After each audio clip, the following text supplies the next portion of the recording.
سلام، من میخک هستم.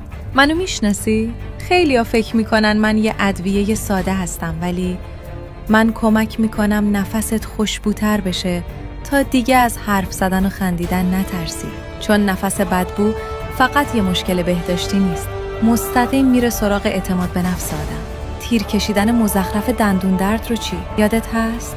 پدر بزرگ و مادر بزرگاتون برای آروم کردن اون درد به جای مسکن از من استفاده می‌کردن. اون لحظه‌ای که بعد از خوردن یه غذای چرب احساس سنگینی می‌کنی و خیلی سختته، خوردن یه دمنوش گرم از من معدت رو آرومتر می‌کنه و حس بهتری می‌گیری.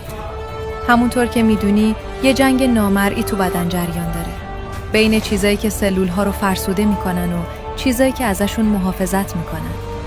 من جزو اون ادویه‌هایی هستم که تو تیم مدافع ها بازی میکنم. در نهایت تو دنیای دیابت و قند خون اسم میخک بین ادویه‌هایی میاد که دانشمندا دارن روشون کار میکنن. میتونی بابت این مسئله هم رو من حساب کنی. برای آگاهی بیشتر به پیج سلامت GPT سر بزنی.